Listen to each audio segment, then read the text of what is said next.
Από την ασκητική και αγιορείτικη παράδοση, αγαπητοί μου ακροατές, διαβάζουμε ένα υπέροχο βιβλίο. Μόλις μερικούς μήνες πριν εκδόθηκε στο Άγιον Όρος, στο οποίο καταγράφεται η παράδοση, η παλαιά παράδοση του Αγίου Όρους, των ασκητών της ερήμου, των μοναχών στα Ιερά Κοινόβια, και εκεί πραγματικά βλέπουμε πως η χάρη του Θεού οδήγησε αυτούς τους ανθρώπους στην τελειότητα των αρετών, και θα το δούμε μέσα από παραδείγματα όπως καταγράφονται και αναφέρονται στο βιβλίο αυτό που προανέφερα. Παλαιά στα κοινόβια υπήρχε πολύ αγωνιστικό πνεύμα, ευλάβεια, αδελφοσύνη. Όταν ερχόταν κάποιος για δόκιμος, οι πατέρες αμέσως από την καρδιά τους προσπαθούσαν να τον αναπαύσουν και γέμιζαν το κελί του άλλος με αναπτήρα, άλλος με ορολόγι, με σκαμνάκι, με λάμπα κτλ, τα οποία φύλαγαν από τα γεροντάκια που πέθαιναν. Και κυριαρχούσε τότε η αντίληψη να αναπαύσουν τον αδελφό.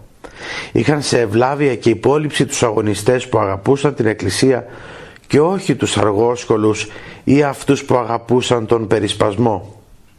Μια φορά το 24ωρο έτρωγαν μία σούπα νεροζούμι. Φωτιά στο κελί δεν άναβαν.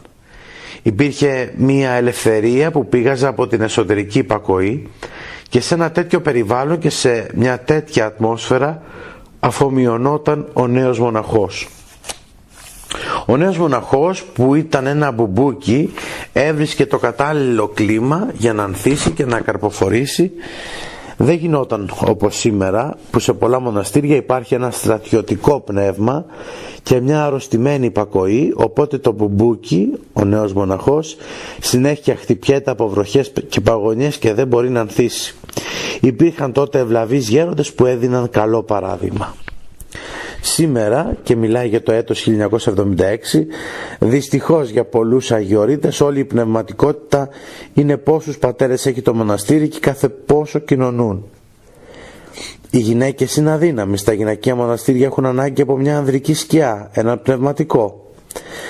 Μας αριθμεί τώρα του γέροντος Παϊσίου συγκεκριμένες ρίσεις σχετικά με την μοναχική ζωή. Όποιος μιλάει, γράφει για τους Αγίους Πατέρες και δεν έχει καθαριστεί από τα πάθη, μοιάζει με ένα τενεκέ που μέσα έχει μέλι αλλά μυρίζει πετρέλαιο.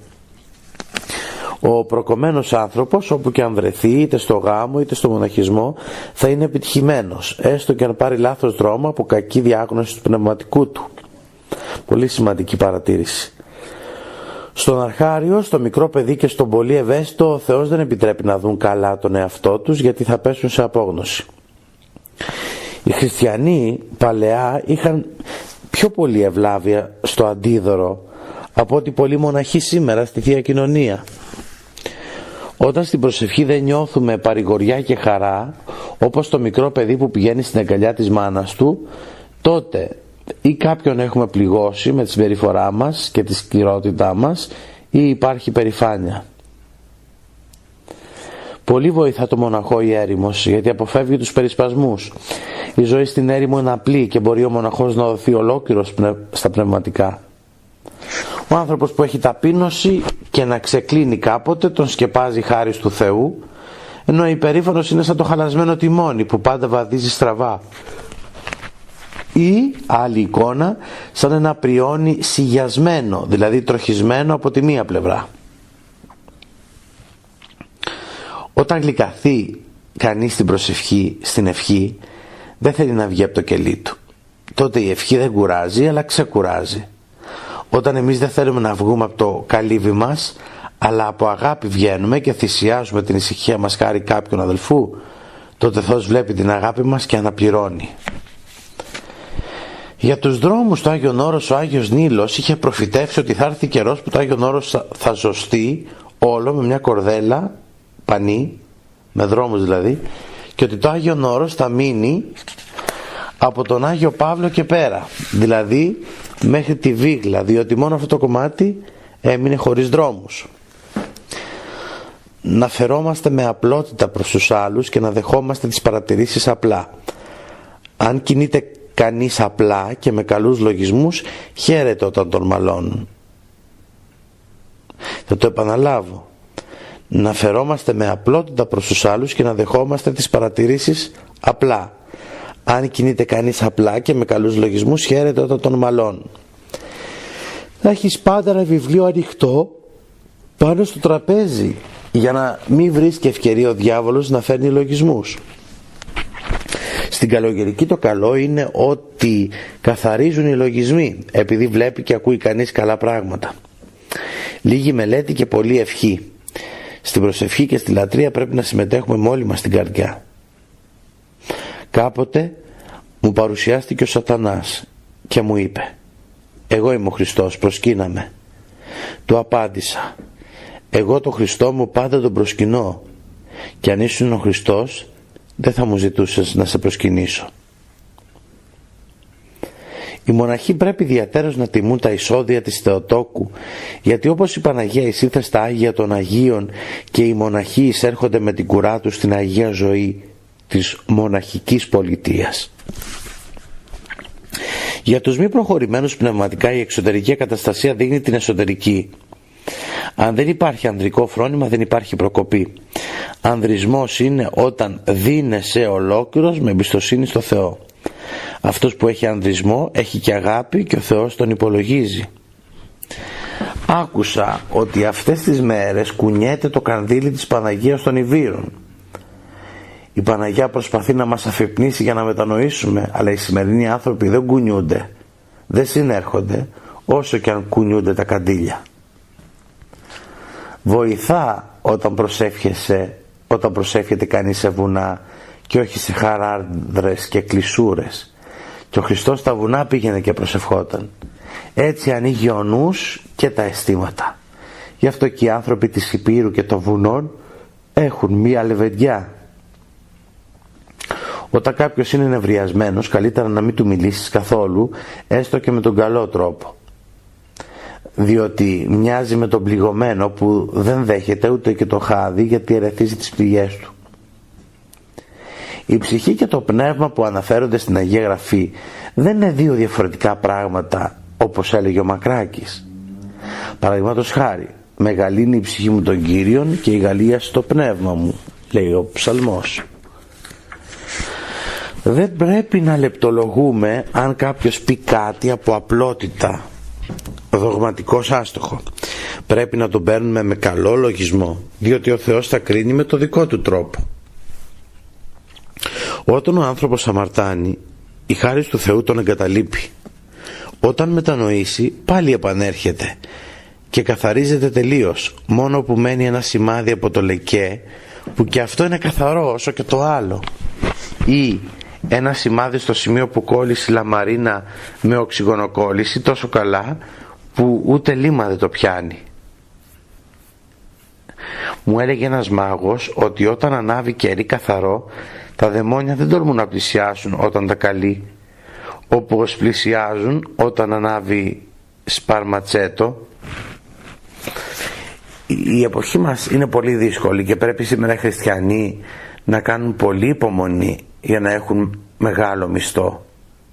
Πολλοί Άγιοι θα επιθυμούσαν να ζήσουν στη σημερινή εποχή για να έχουν μεγαλύτερο μισθό. Η βασκανία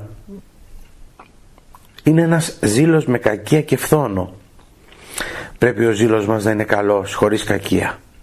Αυτό μπορούμε να το καταλαβαίνουμε όταν δούμε κάποιον που θαυμάζουμε, ζηλεύουμε και έχει πάθει κακό. Αν χαρούμε, τότε ο ζήλος έχει κακία. Η ευλογία και η ευχή πιάνουν όταν είναι από την καρδιά. Γι' αυτό ο Ισαάκ είπε στον Ισάφ να του φέρει να φάει, να εφρανθεί η καρδία του για να τον ευλογήσει. Πρέπει ο λογισμός ενός φιλοτίμου να κλείνει περισσότερο στην αγάπη του Θεού, στη θυσία του, ενώ ενός σκληρού στην κρίση, στην ανταπόδοση. Αναλόγως δηλαδή.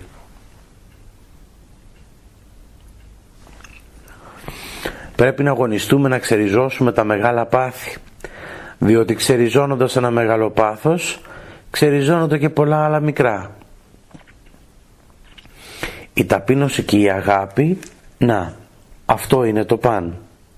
Αυτά τα δύο δηλαδή, η ταπείνωση και η αγάπη. Ο διάβολος έπεσε από την υπερηφάνειά του. Φοβερό πράγμα. Ο πρώτος άγγελος και έγινε εχθρός του Θεού και των ανθρώπων. Δεν πρέπει να αισθάνεται κανείς μίσος, αλλά συμπάθεια, ήκτο για το κατάντημά του. Ήρθε μια μέρα στο καλύβι του Παπατήχων ένας διάκονος, πολύ παχής, και του είπα να κάνει συνέχεια ενάτες. Μετά από κάμποσο καιρό το συνάντησε στη Δάφνη και δεν το γνώρισε, διότι είχε αδυνατήσει. Όταν κανείς δεν τρώει πολύ αλλά τρώει συχνά, τότε ο οργανισμός του παίρνει από αυτά που τρώει. Όταν όμως κάνει ενάτη, τότε παίρνει βιταμίνες από το ψυγείο, από τις αποθηκευμένες στον οργανισμό του. Η καλοφαγία και η καθιστική ζωή κάνει τα μικρά παιδιά παχιά και μερικά καταντούν τα καημένα παράλυτα. Ένας ηλικιωμένος που για χρόνια πολλά δεν αναπαύεται πουθενά, αυτός θα βρει ανάπαυση αν κοιτάξει τον εαυτό του και κάνει εργασία στον παλαιό άνθρωπο. Δεν θα βρει ανάπαυση ούτε εδώ ούτε εκεί, αλλά εδώ, στην καρδιά δηλαδή. Άλλο αν κανείς είναι στις αρχές και ψάχνει με ταπείνωση να βρει κάτι. Πρέπει ο καθένας να αγιάσει την κλίση του, αυτό που μπορεί να κάνει. Ας πούμε τώρα εγώ να πήγαινα για ψάλτη στο Πρωτάτο, να πάρω τη θέση του Φιρφυρί. Γίνεται αυτό? Δεν μπορώ. Θα κοιτάξω τι άλλο μπορώ. Να αγιάσω την κλίση μου, σαν τον αχθοφόρο του Πειραιά που ανέστησε τον νεκρό πεθερό του. Αυτός με την αγία του ζωή αγίασε και ολόκληρο το λιμάνι και πολλοί αλλοιώθηκαν από τη ζωή του. Κι όμως δεν έλεγε γιατί να μην γίνω καλόγερος. Αν ήταν για καλόγερος δεν θα παντρευόταν. Βασικά πράγματα είναι η ταπείνωση, η καλοσύνη και η απλότητα. Καλοσύνη είναι να σκέπτεται κανείς τι αναπαύει πρώτα τον άλλον, όχι τι μας βολεύει εμάς. Και ο Θεός δεν είναι άδικος. Έπειτα αναπληρώνει ότι χάσαμε στην προσπάθειά μας να βοηθήσουμε τον αδελφό μας. Όσοι έχουν πολύ ενθουσιασμό και πολύ εγωισμό πρέπει να είναι στην υπακοή για να κόβουν το θέλημά τους. Το κακό έχει προχωρήσει πολύ και έχουν γίνει μεγάλες αλλαγές τα τελευταία χρόνια. Υπάρχει όμως μια καλή μαγιά που για αυτήν ο Θεός ευσπλαγνίζεται και τον υπόλοιπο κόσμο, να μην χαλάσει και αυτή, γιατί τότε αλίμονό μας. Η προσευχή για τους κεκοιμημένους πολύ βοηθάει. Όσες φορές είμαι κουρασμένος ή δεν έχω το χρόνο να προσευχηθώ για τους κεκοιμημένους, την ίδια νύχτα στον ύπνο μου βλέπω τους γονείς μου, για τους οποίους ποτέ δεν προσεύχομαι. Αυτό δηλαδή ο γέροντας το θεωρούσε σαν υπόμνηση του χρέους του να κάνει προσευχή για τους κεκοιμημένους. Για αγίες οσιοπαρθενομάρτυρες πιο κατάλληλο είναι το Ευαγγέλιο των 10 Παρθένων, επειδή και αυτές οι αγίες ήταν από τις φρόνιμες παρά τις αιμορροούσεις. Οι ευλαβείς γονείς που θέλουν τα παιδιά τους να γίνουν καλόγεροι, να μην τα λένε να γίνουν καλόγερα, να ζουν αυτοί σαν μοναχοί. Ούτε να τάζουν τα παιδιά τους στο Θεό για να γίνουν μοναχοί. Διότι αν δεν έχει το παιδί την κλίση, τότε θα βασανίζεται σε όλη τη ζωή. Σε αυτή την περίπτωση να τα διαβάσει ο επίσκοπος μια ευχή και να μην γίνουν μοναχοί. Πρέπει με ταπείνωση να λέμε το λογισμό μας στους ανωτέρους, ίσως τους βοηθήσουμε να σκεφτούν πιο άνετα. Να ενεργεί κανείς σύμφωνα με την πνευματική του κατάσταση. Να κάνει δηλαδή πράγματα που ανταποκρίνονται στην πνευματική κατάσταση που βρίσκεται. Να μην υπερβαίνει τα πνευματικά του μέτρα. Την ημέρα να κάνεις ό,τι έκανε ο Μέγας Αντώνιος. Λίγο αργόχειρο, λίγη προσευχή, τη νύχτα μελέτη και ευχή. Η λίγη και δυνατή μελέτη πολύ βοηθά. Πρέπει να σκέφτεται ο άνθρωπος στις ευεργεσίες του Θεού, τη δική του αχαριστία και να ζητά με συντριβή το έλεος του Θεού. Από όλα να παίρνει κανείς αφορμές να ευχαριστεί και να δοξολογεί το Θεό. Σήμερα ήρθε η εποχή να πραγματοποιηθεί η προφητεία του Μεγάλου Αντωνίου. Θα έρθει καιρός που οι άνθρωποι θα τρελαθούν Και αν κάποιος είναι λογικός, αυτόν οι άλλοι θα τον λέγουν τρελό, γιατί δεν θα είναι σαν κι αυτούς. Γνώρισα ανθρώπους που ήταν τελείως αρκικοί και παντρεύτηκαν γυναίκες πνευματικές. Τόσο πολύ αισθάνονταν την πνευματικότητά τους που δεν τολμούσαν να τις πλησιάσουν, με αποτέλεσμα να σκέφτονται το χωρισμό. Αν αυτές οι γυναίκες αλλίωσαν τόσο πολύ τους αρκικούς άνδρες τους, πόσο μάλλον η Παναγία αλλίωνε τις ψυχές των ανθρώπων. Όταν στραφεί το Ευαγγέλιο,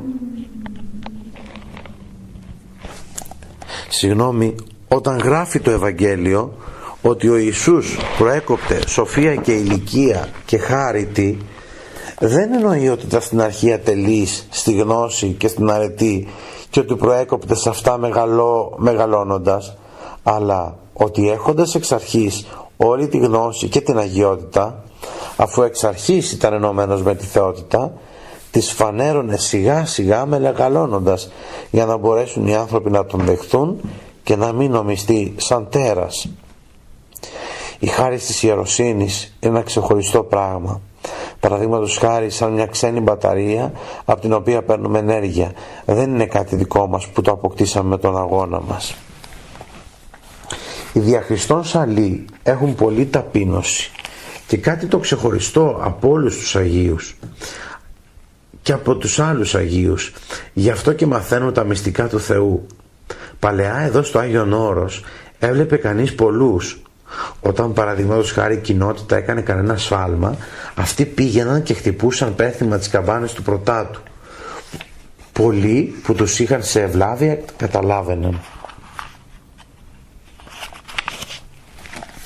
Ο διάβολος σήμερα με τη μεγάλη του κακία κάνει το μεγαλύτερο καλό στον κόσμο, διότι βλέποντας αυτή την κατάσταση οι ευλαβείς άνθρωποι πλησιάζουν άλλους ευλαβείς και παρακινούνται στον αγώνα τους. Σε πολλούς που κοινωνούν τακτικά δεν βλέπω μεγάλη προκοπή. Σήμερα πηγαίνει να μπει σε ένα πρόγραμμα η Θεία Μετάληψη. Όπως δηλαδή νηστεύουμε Δευτέρα, Τετάρτη, Παρασκευή, έτσι το κάνουν και πολλοί με τη Θεία Κοινωνία. Παλαιά στο κοινόβιο κοινωνούσαμε κάθε εβδομάδα και ενδιάμεσα όταν υπήρχε δεσποτική θεομητεωρική εορτή ή Μεγάλου Αγίου. Πρώτα, την προηγούμενη μέρα, παίρναμε Μεγάλο Αγιασμό με νηστεία και την άλλη μέρα Θεία Κοινωνία. Αφού οι πατέρες είχαν τόση ευλάβεια στο Μεγάλο Αγιασμό, πόσο περισσότερο θα είχαν στη Θεία Κοινωνία. Νήστευαν 3 μέρες από Λάδι, Τετάρτη, Πέμπτη, Παρασκευή και μετά κοινωνούσαν. Αν θέλεις να χαίρεσαι σε όλη σου τη ζωή, να γίνεις καλόγερος. Οι αμαρτωλοί άνθρωποι στην άλλη ζωή θα υποφέρουν από τις επιθυμίες τους. Ό,τι είναι για μία μηχανή βενζίνη, έτσι είναι και η καρδιά για την πνευματική ζωή. Ό,τι κάνει ο άνθρωπος από την καρδιά του δεν κουράζει. Γι' αυτό σε όσους με ρωτάνε τι να σπουδάσουν, τους λέω ό,τι αγαπάνε. Ιδίως μερικά επαγγέλματα όπως γιατρός, δάσκαλος, θέλουν να τα αγαπά κανείς πολύ.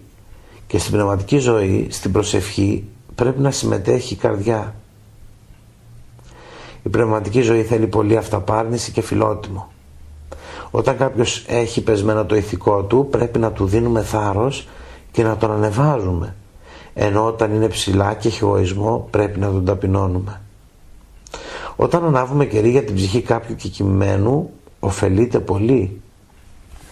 Πολλές φορές εμείς οι μοναχοί γινόμαστε σκληροί με το να μην ζούμε, επειδή δεν βλέπουμε τον πόνο των άλλων.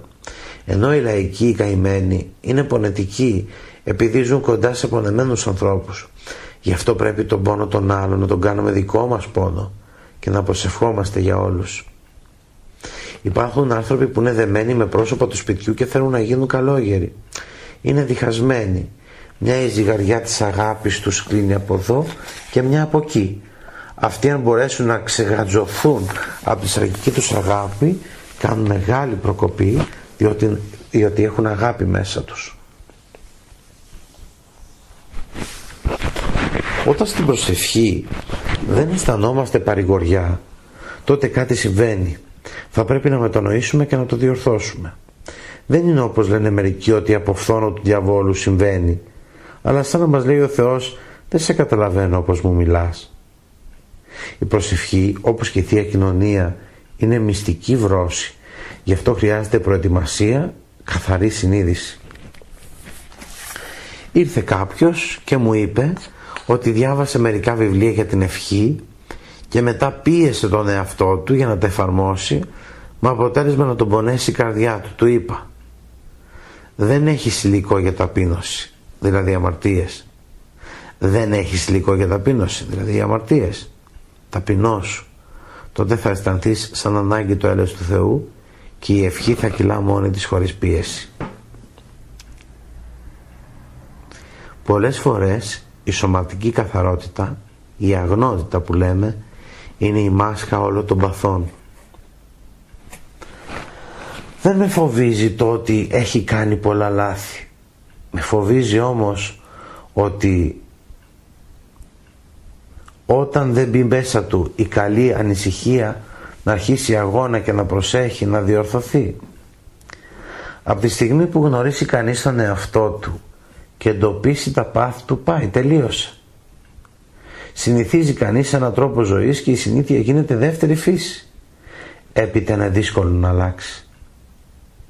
Μπορεί να γεράσει κανείς κοντά σε έναν Άγιον άνθρωπο και να μην διορθωθεί.